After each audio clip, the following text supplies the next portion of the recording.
کا ذکر کروں، اہل حدیث موجود ہیں، دیوبند موجود ہے، اہل سنت بریلوی اہل سنت موجود ہے، اہل تشیع موجود ہے، اور یہاں پر بار بار وہابی کہا گیا.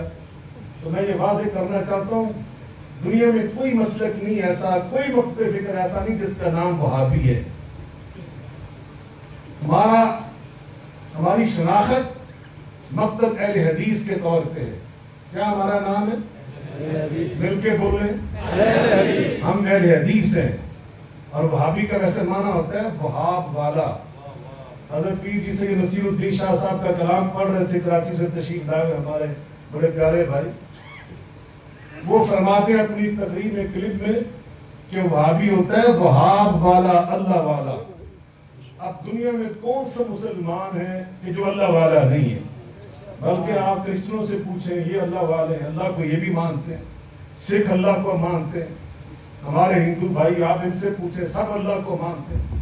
تو اس لیے، اور جس عرب کی شخصیت کی جانب یہ منسوب کیا جاتا ہے، میں اس کو ان کے حوالے سے بھی ایک بات سنا دوں. فاروقی صاحب، ان کا نام تھا محمد بن عبد الوہاب التمیمی. سہیل صاحب، رائے صاحب، میں چونکہ 5 سال مدینہ یونیورسٹی میں پڑھ کے آیا ہوں، اس کے بعد میں نے ایم فل کیا، ڈاکٹریٹ کی، LLB کیا، لیکن 5 سال میں نے مدینہ یونیورسٹی میں پڑھا. اور میں حیران ہوا کہ وہ امام محمد بن عبد الوہاب التمیمی، اللہ نے ان کو 6 بیٹے عطا کیے اور 1 بیٹی عطا کی. بڑے بیٹے کا نام انہیں علی رکھا، دوسرے بیٹے کا نام حسن رکھا، تیسرے بیٹے کا نام حسین رکھا، اگلے بیٹے کا نام محسن رکھا، 1 بیٹے کا نام عبداللہ رکھا، 1 بیٹے کا نام قاسم رکھا. اور جو اللہ نے 1 بیٹی عطا کی جو بہت ہی لاڈلی اور پیاری تھی، اس بیٹی کا نام فاطمہ رکھا. حسین سب کا ہے، حسین پہ کسی کی ادارہ داری نہیں. اسلم سحر صاحب، اللہ آپ کو اجر عطا فرمائے. یہ آپ کا سلوک اللہ کو اتنا پسند ہے کہ 32 سال سے آگے بزم سجا رہے ہیں. ہر سال ہم گریٹنس میں اضافہ ہی ہوتا چلا جا رہا ہے. اتنی اکابر شخصیات جو اپنے اپنے دائرہ کار میں اس قدر مصروف ہوتی ہیں، اور وہاں سے وقت نکالنا بڑا مشکل ہوتا ہے. لیکن اللہ کی قسم، اس کانفرنس امام حسین کی شخصیت کی خوشبو، اس نام کی خوشبو، اس میں اتنی طاقت ہے، یہ ہمیں سب کچھ بلا دیتی ہے اور ہمیں کھینچ کر سکردوں میں لا کے کھڑا کر دیتی ہے.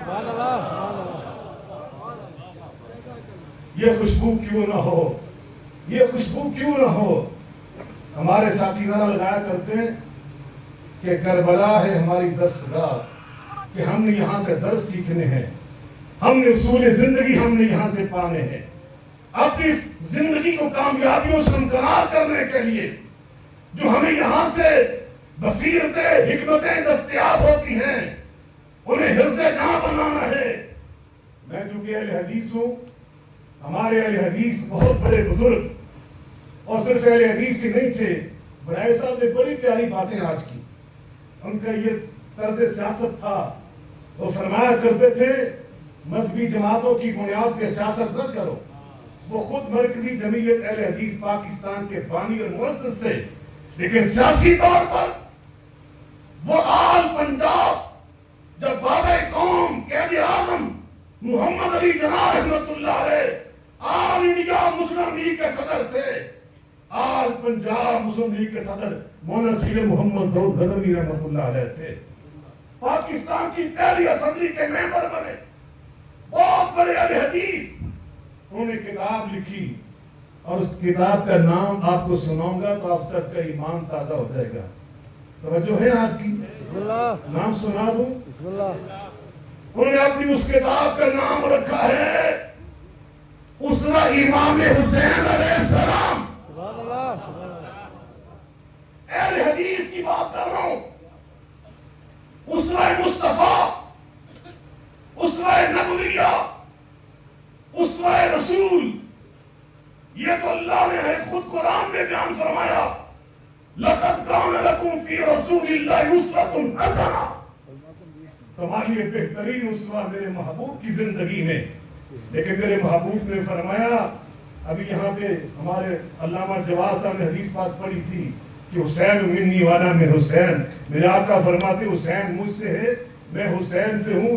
اس کا معنی یہ ہے، توجہ فرمائے، اس کا ایک معنی یہ بھی ہے، ایک معنی میں نے پچھلی تقریر میں بیان کیا، ایک معنی یہ بھی ہے ولادت سے لے کر کربلا تک حسین مجھ سے ہے، اور کربلا سے لے کے قیامت تک میں حسین سے ہوں.